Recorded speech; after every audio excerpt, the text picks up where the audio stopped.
Hello everyone. आज हमारी English vocab की क्लास नंबर 5th है और आज मैं आपको इंग्लिश के कुछ वर्ड्स, उसकी मीनिंग, सिनोनियम्स और एंटोनिम्स बताऊंगी। तो हमारा आज का पहला वर्ड है स्क्रूटनी। स्क्रूटनी का मतलब होता है अ हीटफुल ऑब्जर्वेशन या एग्जामिनेशन। किसी चीज के बारे में बहुत ज्यादा डीप क्या कर देना, छानबीन करना, उसका इन्वेस्टिगेशन करना।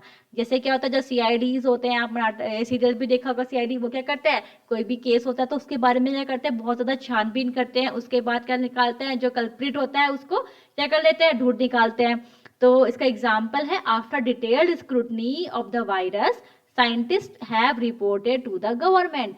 यानी कि वायरस के बारे में जब साइंटिस्टों ने बहुत ज्यादा डिटेल स्टडी किया, उसके बारे में एनालिसिस किया, यानी कि उसके बारे में क्या किया, छानबीन की बहुत डीपली जाके, तब जाके उन्होंने क्या किया, उसकी रिपोर्ट जो थी, उन्होंने उसकी रिपोर्ट किसको प्रोवाइड करा दी, गवर्नमेंट को प्रोवाइड करा दी। ठीक है, अब इसके जो सिनोनियम्स है वो है study, analysis, inspection, investigation, scan. इसके एंटोनियम्स है flash, glance, neglect, carelessness, unawareness. हमारा सेकंड वर्ड है एंटेल। इसका मतलब होता है टू रिक्वायर और इन्वॉल्व, किसी चीज की हमें जरूरत पड़ना या उस किसी भी चीज में हमारा वहां पे उपस्थित होना, इन्वॉल्व रहना। ठीक है, जैसे है इसका एग्जाम्पल है a crowd, as the crowd increases in the parade. जैसे जैसे क्या हुआ, क्राउड बढ़ता गया परेड में, जो सिक्योरिटी एजेंसीज एंटेल मोर वेजिलेंट, जो सिक्योरिटी एजेंसीज है वो क्या होगी, वो और ज्यादा इन्वॉल्व हो गई। कहाँ पे, परेड पे। और मतलब वेजिलेंट का मतलब बहुत ज्यादा जागरूक हो गई कि अगर मतलब देखो, अगर परेड है, ठीक है, वहां पे अगर क्राउड बढ़ रहा है तो जाहिर सी बात है कि कुछ ना कुछ टेररिस्ट आ सकते हैं वहां पे। ठीक है, तो वो हमला कर सकते हैं। तो उस चीज को बचाने के लिए क्या हुआ, जो सिक्योरिटी थी, एजेंसी थी, वो ज्यादा और ज्यादा सतर्क हो गई। उनका इन्वॉल्वमेंट जो है वो उस परेड में ज्यादा हो गया। अब इसके जो सिनोनियम्स है वो implicate, involve, imply, require, demand. इसके एंटोनियम्स है exclude, depict, cut, delete, eject. हमारा नेक्स्ट वर्ड है न्यूसेंस। इसका मतलब होता है समथिंग या समवन कॉजेज इरिटेशन। या तो कोई भी वस्तु होगी या कोई प्राणी होगा जिससे हमें क्या हो रही, इरिटेशन हो रही है, मतलब हमें उससे उससे मतलब उसको हम झेल नहीं पा रहे हैं, उसके होने से भी हमें क्या दिक्कत होने लग जा रही है, हम बहुत ज्यादा परेशान हो जा रहे हैं। ठीक है, तो इसका एग्जाम्पल है after facing every nuisance he reached at the top. देखो, मतलब उसने अपनी जिंदगी में इतनी ज्यादा परेशानियां झेली, उसके बाद वो जाके क्या किया, उसने अपनी एक रेपुटेड पोजीशन को क्या कर लिया, अडेप्ट कर लिया। यानी कि उसने अपना जो गोल है उसको अचीव कर लिया। अब देखिए, हम हमको ही देख लीजिए, अगर हम अपनी लाइफ में सीरियस नहीं होंगे, ठीक है, और हमें क्या करना है अपनी लाइफ में, क्या करना, जीरो लेवल से स्टार्ट करेंगे, तो एक एक सीढ़ियां हम पार करके ही अपने गोल तक पहुंचेंगे। तो अब ये तो नहीं है कि देखो हमें बिना मेहनत के तो कुछ मिलता नहीं है, तो हमें क्या करना पड़ेगा, मेहनत करनी पड़ेगी। कभी हम क्वालिफाई होंगे एग्जाम में, कभी नहीं होंगे। ठीक है, तो उस चीज में जो क्या होता है, कुछ परेशानियां जो आ रही है, हमें बाधा जो भी मिल जा रही है, उस मतलब प्रॉब्लम्स को क्या करना पड़ रहा है, हमें टैकल करना पड़ रहा है। तो जो प्रॉब्लम्स आ रही हैं तो उसको ही हम बोलेंगे आपके न्यूसेंस। अब इसके जो सिनोनियम्स हैं वो है trouble, pain, bother, irritation, hindrance. इसके जो एंटोनियम्स हैं वो है benefit, help, cure, comfort, joy. हमारा नेक्स्ट वर्ड है ऑप्टिमल। ऑप्टिमल का मतलब होता है बेस्ट या मोस्ट फेवरेबल, यानी कि जो सबसे अच्छा हो और सबसे बेहतर हो। देखिए, कभी हम कहीं शॉप में भी जाते हैं, शॉपिंग करते हैं, तो हमें सोचते हैं ना कि हमें मतलब अच्छे से अच्छा प्रोडक्ट मिले जिसकी लाइफ क्या हो, बहुत ज्यादा हो। ठीक है, तो इसका एग्जाम्पल है I always believe in buying the optimal product. मैं हमेशा ये भरोसा करता हूँ या करती हूँ कि मैं अच्छे से अच्छा प्रोडक्ट खरीदूं जिसकी क्या हो, लाइफ बहुत बढ़िया हो। ठीक है, तो अब इसके जो सिनोनियम्स है वो है excellent, optimum, elite, flawless, perfect. Optimum का मतलब होता है सर्वोत्तम। ठीक है, जो सबसे अच्छा हो, सबसे उत्तम हो। ठीक, अब इसके जो एंटोनियम्स हैं वो है mediocre, नेस्टी, poorest, worst, regular, basic. हमारा नेक्स्ट वर्ड है रेनेसेंस। इसका मतलब होता है रिबर्थ ऑफ समथिंग, यानी किसी का दोबारा से जन्म होना। जो री का मतलब होता है, ये रूट वर्ड है, आर से स्टार्ट था री, तो आर ई जो है ये रूट वर्ड है, यानी कि इसका दोबारा से, री मतलब दोबारा से क्या होना है, बर्थ हो जाना किसी भी चीज का। ठीक है, अब इसका एग्जाम्पल है the launching of Jio in India brought about a renaissance in the uses of internet. इसका मतलब हुआ देखो कि जैसे ही इंडिया में जियो लॉन्च हुआ तो इससे क्या हो गया, जैसे लॉन्च हुआ इंडिया में जियो तो उससे क्या होगा कि जो इंटरनेट यूजर की आबादी क्या होंगी, बढ़ने लग गई। मतलब क्या हुआ, ज्यादा से ज्यादा मतलब दोबारा से उनका बर्थ रिबर्थ हो गया। पहले जैसे कि पहले आइडिया थे या कोई एयरटेल था तो उसमें यह होता था कि लिमिटेड हमें मिलता था डाटा, कि हाँ हम इतना अलग से डाटा रिचार्ज कराएंगे कि डाटा का अलग चार्ज कराएंगे। तो क्या होगा, जो जियो है उसने कॉल के साथ साथ हमें डाटा भी प्रोवाइड करवाया। तो इससे क्या होगा कि इसका जो नेटवर्क हो गया बहुत ज़्यादा, क्या होगा, इंटरनेट यूज़र का नेटवर्क बहुत ज़्यादा बढ़ गया। अब इसके जो सिनोनिम्स हैं वो है रेजुनिवेशन, रिवेकिंग, रेस्टोरेशन, रिट्राइवल। अब इसके जो एंटोनियम्स हैं वो है destruction, demolition, decline, and ruin. हमारा नेक्स्ट वर्ड है इन्वेजन।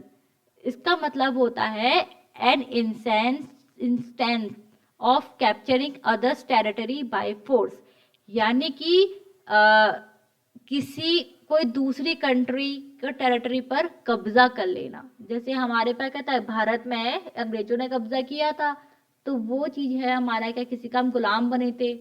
ठीक है, तो इसका एग्जाम्पल है India never believes in the invasion in the others territory. India को मतलब ये कभी भी मतलब ये चीज इंडिया में मतलब लागू नहीं है या बिलीव नहीं करता इंडिया कि हमें किसी दूसरी कंट्री को अपना गुलाम बनाना चाहिए। ठीक है, अब इसके जो सिनोनिम्स हैं वो है असॉल्ट, रेड, फोरे। फोरे का मतलब होता है धावा बोल देना किसी पर। इनकर्जन, इसका मतलब होता है जो घुसपैठ। Attack, offence. अब इसके कुछ एंटोनियम्स हैं वो है डिफेंड, सरेंडर, डिफेंस, प्रोटेक्शन और सिक्योरिटी। हमारा नेक्स्ट वर्ड है रिडंडेंट। रिडंडेंट का मतलब होता है अनावश्यक, यानी कि जो हम अपने मतलब क्षमता से अधिक एक्स्ट्रा खर्चा कर देते हैं। ठीक है, तो एग्जाम्पल है इसका, we should use redundant money in the welfare of the needy person, यानी कि हमें वो एक्स्ट्रा मनी का यूज करना चाहिए लोगों के वेलफेयर के लिए। ठीक है, और इसके जो सिनोनियम्स हैं वो है excess, extra, surplus, unnecessary, unwanted. और इसके जो एंटोनियम्स हैं वो है essential, necessary, indispensable, concise and vital. Vital का मतलब होता है महत्वपूर्ण, कंसाइज का मतलब होता है बहुत छोटा, लघु या संक्षिप्त।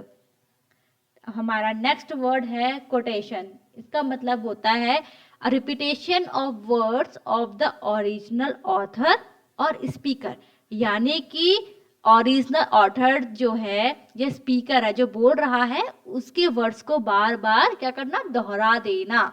ठीक है, तो इसका एग्जाम्पल है his quotation was irrelevant in that context, यानी कि मतलब जो वो बार बार चीजों को रिपीट कर रहा था। ठीक है, तो रिपीट कर रहा था बार बार चीजों को पर्टिकुलर चीज के लिए, वो उसका जो रिपीटेशन था उस पर्टिकुलर कंटेक्स्ट पे वो मतलब इररेलीवेंट था, जरूरी नहीं था, फिर भी वो बार बार उसको क्या कर रहा था, रिपीट कर रहा था। तो रिपीटेशन का मतलब हो गया आपका कोटेशन। इसके जो सिनोनियम्स है वो है mention, citation, references, example, instance. अब इसके कुछ एंटोनियम्स हैं वो है original, paraphrase, reproach, dishonour, ignore. हमारा नेक्स्ट वर्ड है इम्पयास। इसका मतलब होता है कोई भी जटिल समस्या हो या कोई भी कठिन स्थिति हो। ठीक है, जैसे एग्जाम्पल ले लेते हैं, a successful person always tackles every impasse in his life. मतलब है कि अगर कोई भी इंसान है वो अपनी जिंदगी में बहुत सक्सेसफुल बन चुका है तो जाहिर सी बात है इतनी इजीली तो कभी कोई भी इंसान सक्सेसफुल नहीं बन सकता है, उसे कितने प्रॉब्लम्स को झेलना पड़ता है अपनी लाइफ में। एक पर्टिकुलर अपने गोल को अचीव करने के लिए उसे बहुत ज़्यादा परिस्थितियाँ आती, कठिन परिस्थितियाँ आती हैं, इतनी समस्याएं आती है, तो उनसे उन चीज़ों को क्या करना पड़ता है, टैकल करना पड़ता है, उसको उनसे निपटना पड़ता है, तब जाके वो एक अपने गोल को अचीव कर पाता है। ठीक है, अब इसके जो सिनोनियम्स है वो है डेडलॉक, जैम, स्टेलमेट। स्टेलमेट का मतलब होता है गतिरोध, फिर है हॉल्ट, इसका मतलब होता है पड़ाव, ब्लॉक, देन स्टैंड स्टिल। इसके जो एंटोनियम्स है वो है movement, passage, advance, furtherance, headway. हमारा नेक्स्ट वर्ड है रेनेज। इसका मतलब होता है denying to fulfil a promise, यानी कि आपने प्रॉमिस तो कर लिया कि हाँ हम ये काम करेंगे, इतने बजे से इतने टाइम तक शेड्यूल किया कि हम पढ़ेंगे, लेकिन आप जो प्रॉमिस किया, आपने जो वादा किया, उसको क्या कर रहे हो, फुलफिल नहीं कर पा रहे हो। ठीक है, यानी कि आप तरीके से कह लो कि आपने क्या कर लिया, झूठा वादा कर दिया। ठीक है, तो इसका जो एग्जाम्पल है, the government has reneged to cut down the price of the commodities, यानी सरकार ने वादा तो किया कि वो कॉमोडिटीज जो भी हमारे प्रोडक्ट्स हैं या गुड्स हैं उनको क्या करेंगे, प्राइस जो है उनको क्या करेंगे, कम कर देंगे, लेकिन उन्होंने ऐसा नहीं किया। यानी कि उन्होंने वादा तो किया था कि हम इसके प्राइस को डाउन कर देंगे, लेकिन उन्होंने अपने वादे से क्या हुआ, बाद में वो मुकर गए। अब इसके क्या है सिनोनियम्स हैं, वो है withdraw, revoke, deny, disavow, forswear. अब इसके जो एंटोनियम्स हैं वो है support, admit, agree, commit and acknowledge. Thank you.